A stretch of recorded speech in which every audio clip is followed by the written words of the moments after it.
Hello student, today we start a new methods of the thermal analysis is the DTA, means the differential thermal analysis. Differential thermal analysis means a technique in which the difference in temperature between the sample and the reference material is monitored against time or temperature, while the temperature of sample in a specified atmosphere is programme. म्हणजे ह्या टेक्निकमध्ये आपल्याला काय करायचं आहे तर D T find out करायचा means T R minus T S. T R means the reference temperature and T S means the sample temperature. This is the principle of differential thermal analysis. The differential thermogram consists of a record of the differences in sample and a reference temperature means delta T. This is the delta T is a differential temperature plotted as function of time t and sample temperature and reference temperature means Ts and Tr. This is the thermogram for the DTA, differential thermal analysis. This is the delta T means differential analysis and this is the temperature range 0-100. There are two peaks. See, there are two peaks obtained. One is the endothermic and one is the exothermic. This is the depends on the reaction. त्याच्यावरती जी reaction होते त्याच्यावरती ते depend असणार आहे. दिस T1, T2, T3, T4 and T5. These are the peaks which are obtained. We see in detail thermogram. In TGA curve there is a exothermic peak and endothermic peak. याच्यामध्ये एक exothermic पीक मिळेल आणि एक तर endothermic पीक मिळेल. तर ती depends on the situation.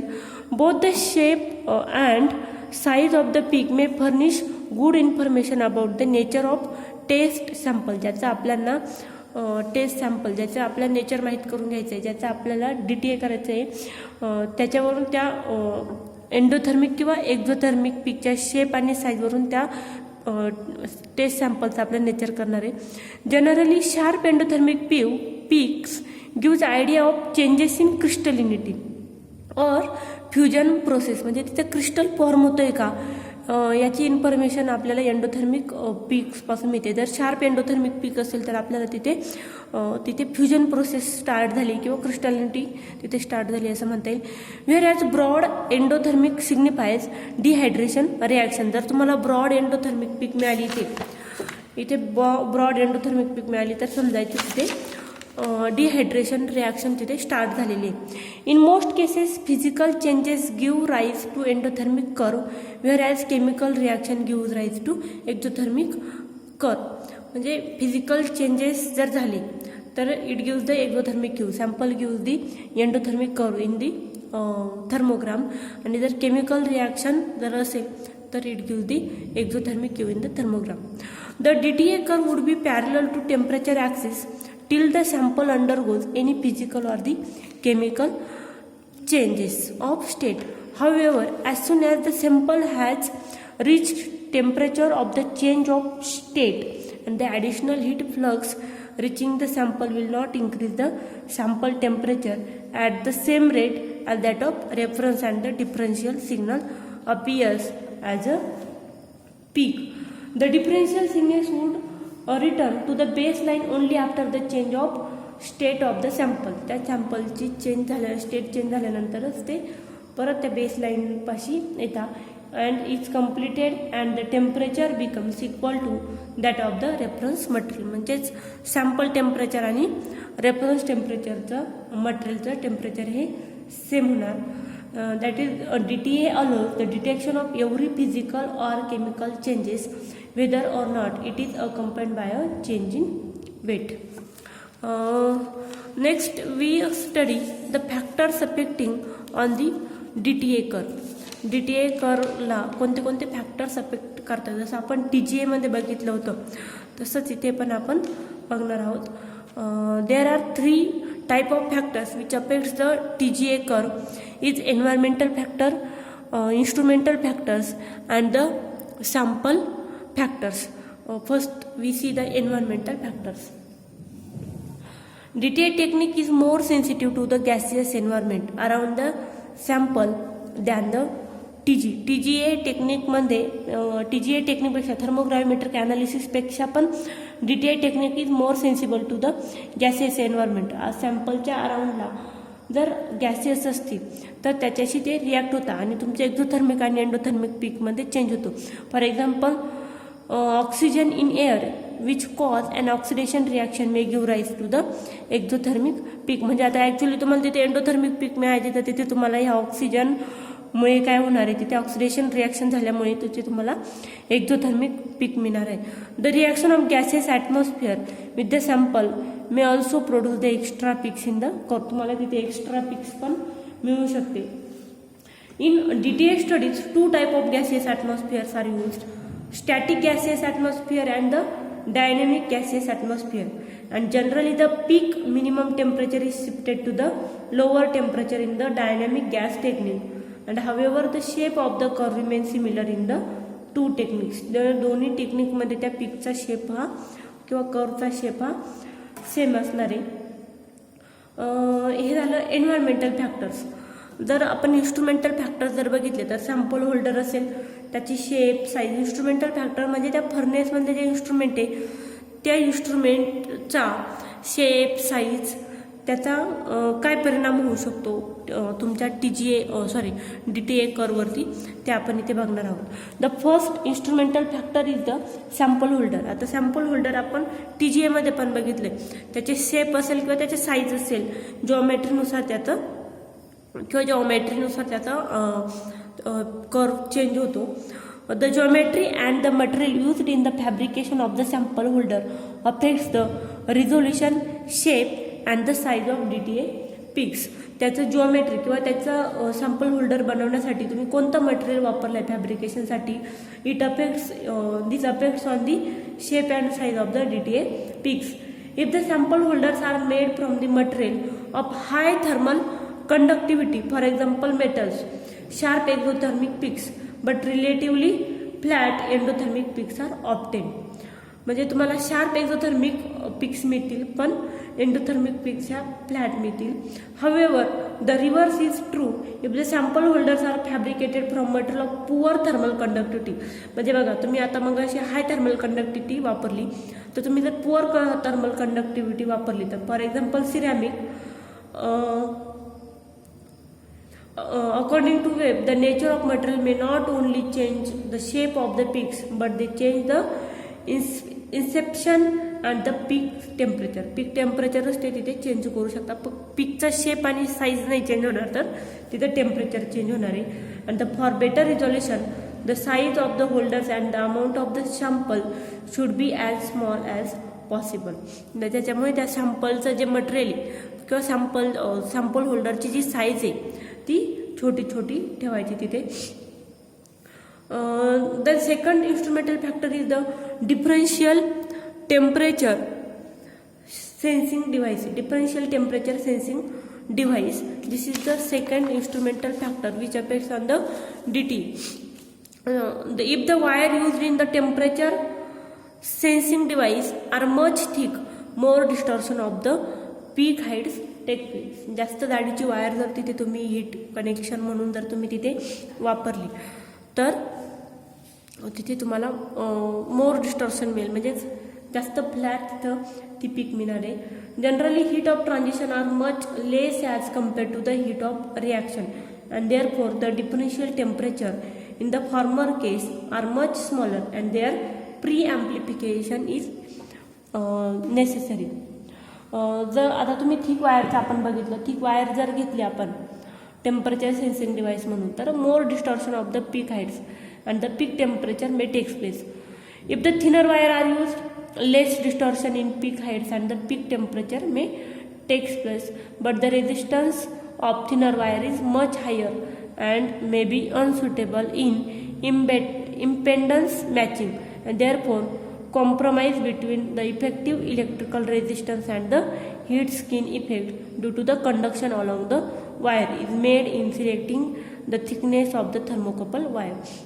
म्हणजे जास्त बारीक जर वायर घेतली तुम्ही, थिनर वायर घेतली तर त्याचा रेझिस्टन्स जास्त असतो आणि त्याच्यामुळे आपल्याला थिकनेस त्याचा अकॉर्डिंग थर्मोकपल वायरचा तो सिलेक्ट करावा लागतो.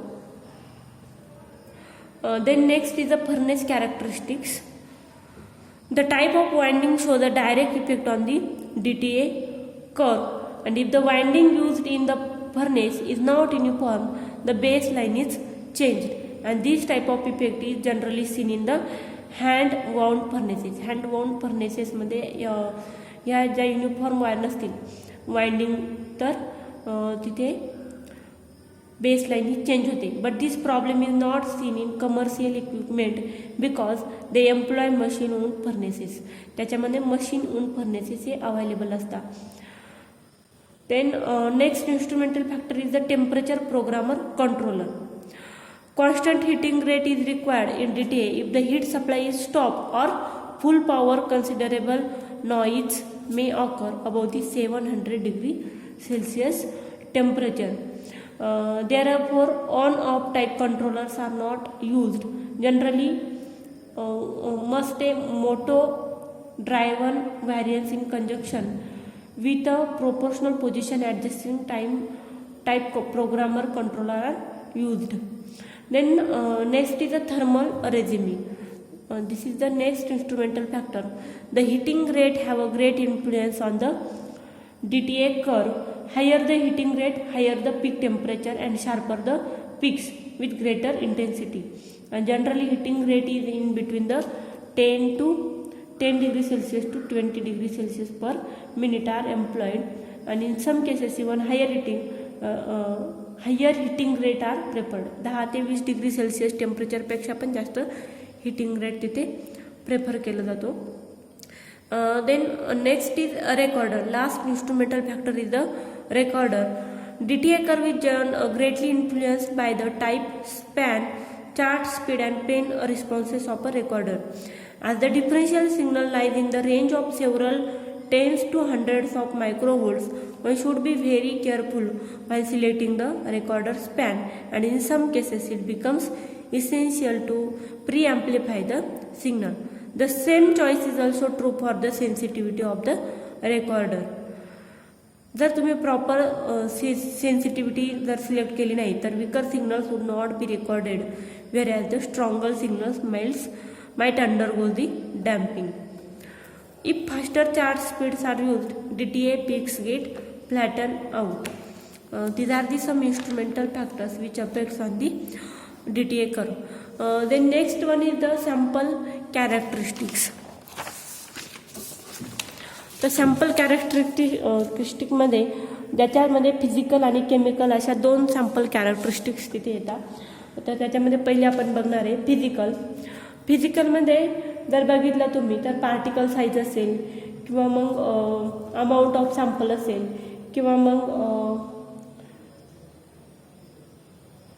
ते वेगवेगळे फॅक्टर्स असतील, हीट कॅपॅसिटी असेल, तर हे वेगवेगळ्या फिजिकल प्रॉपर्टीज तिथे DTA कर्ववरती अफेक्ट करतात.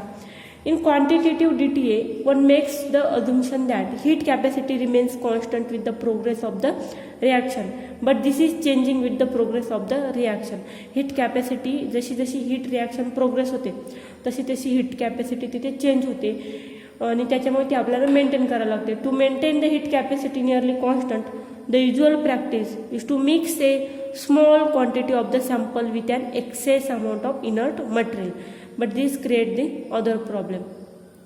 The packing density affects the overall thermal conductivity of the sample and hence the heat flow, but it is not possible to get reproducible packing density and it is never constant.